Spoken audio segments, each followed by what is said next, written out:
এটা হচ্ছে তরমুজ। আর তরমুজ তো খাবো, লাল অংশটা খেয়ে নেব। তরমুজের তরকারি কোনো দিন খেয়েছো? খাওনি তো? চলো তরমুজের তরকারি তৈরি করব। তো তরমুজের তরকারি তৈরি করতে হলে প্রথমে তরমুজটাকে তোমাকে এইভাবে গোল করে কেটে নিতে হবে। দেখো আমি একটা তরমুজকে দুটো ফালি করেছি, করে কেটে নিয়েছি। নেবার পর একটা পিলার, এই পিলারটা দেখতে পাচ্ছ, এই পিলারের সাহায্যে তোমাকে এটা ছাড়িয়ে নিতে হবে। দেখো আমি পাতলা পাতলা করে ছাড়িয়ে নিয়েছি, আর এই যে খোসাগুলো বের করে দিয়েছি। এখন এই যে এটা আছে, এটাও আমি ছাড়িয়ে নেব। ছাড়িয়ে নেবার পরে এটাকে আমি লাল অংশটা বাদ দিয়ে দেব। তাহলে আগে ছাড়িয়ে নিই। একটা পিলার দিয়ে এইভাবে টেবিলে রেখে এইভাবে ছাড়িয়ে নিতে হবে তরমুজকে।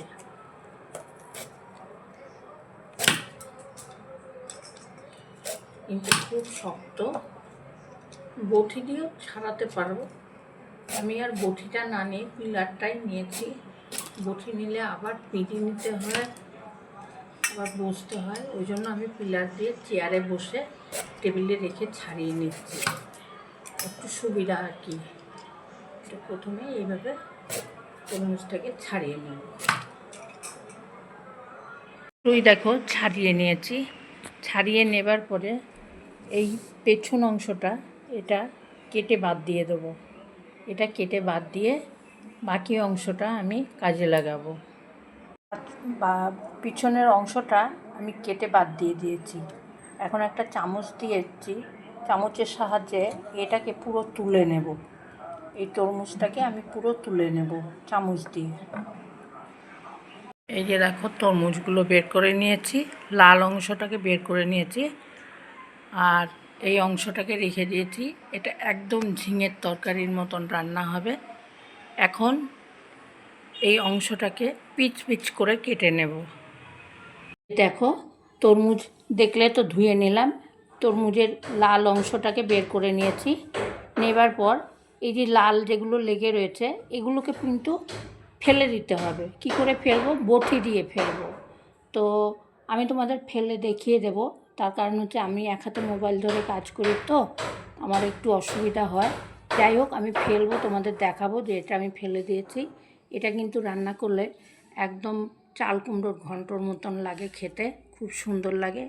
বেশি কিছু মশলা এতে দিতে হয় না, কারণ এটা নিরামিষ জিনিস। দেখো বটি দিয়ে আমি সব চৌকো চৌকো করে কেটে নিয়ে এই যে বাদ দিয়ে দিয়েছি। আর এটা আছে সামান্য একটু, এটাও কেটে নেব। তো এবার এই দুটোকেও কেটে নিচ্ছি। সমস্তগুলো দেখো আমি বাদ দিয়ে দিয়েছি চৌকো চৌকো করে কেটে। এখন এগুলো যেভাবে চাল কুমড়ো কাটে ঠিক সেইভাবেই কুচিয়ে নেব। কুচিয়ে নেবার পর আবার ফিরে আসছি। এই যে দেখো সব তরমুজগুলো আমি কেটে নিয়েছি। এখন একটা কড়াই বসিয়ে দিয়েছি।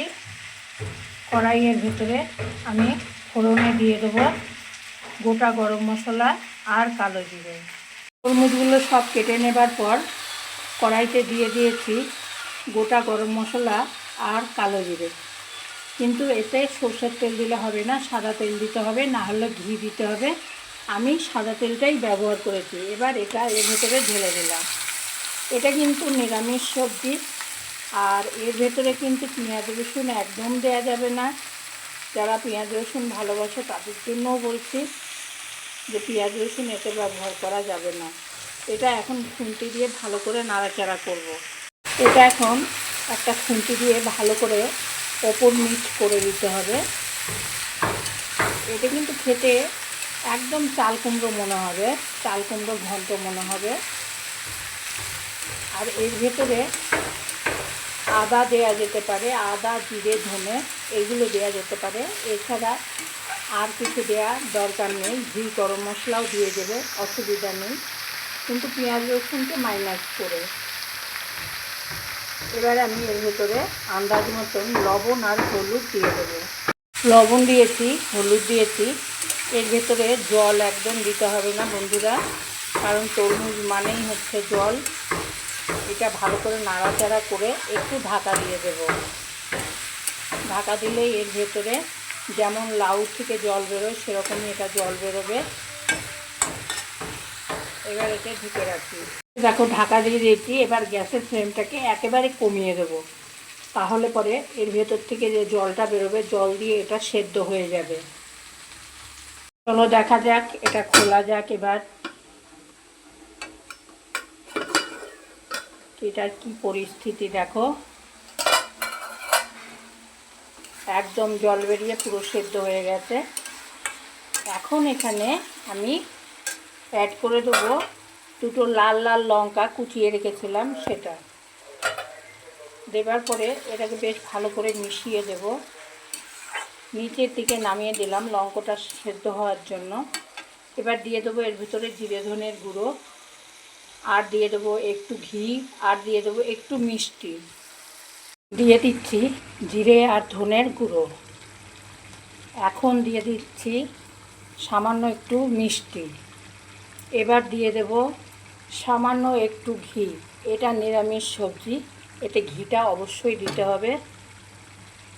এবার এগুলো ভালো করে মিশিয়ে নিয়ে জলটাকে একদম শুকিয়ে ফেলতে হবে। দারুণ টেস্টি হয় বন্ধুরা, তোমরা তো এটা ফেলে দাও, একদিন রান্না করে খেয়ে দেখবে। এটা একটা দুর্দান্ত সবজি, এটা রুটি ভাত সবার সঙ্গে খুব ভালো লাগে, ভীষণ ভালো লাগে। আমাদের তো বলতে ভুলে গেছি বন্ধুরা, আবার আজকেও জানো মেশিনে জামা কাপড় দিয়েছি। সে কত জামা কাপড়, এই দেখো বাঁশি বাজিয়ে দিল, হয়ে গেছে। এই জামা কাপড়গুলোকেও এখন বার করতে হবে।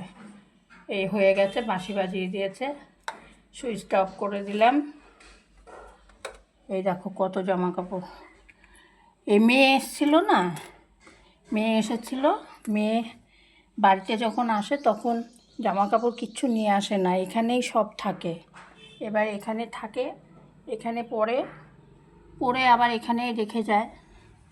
আর একটাই তো মেয়ে, তো তারপরে আমি আবার কি করি, এগুলো সব মেশিনে কাচি, কেচে আবার ভাঁজ করে ওয়ারড্রপে তুলে রেখে দিই।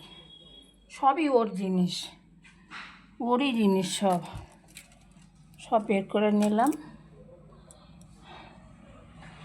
আর তোমরা এবার একটু বসো, ফ্যানের তলায় চেয়ারে বসো, আমি একটু মেলে দিয়ে আসি এগুলো।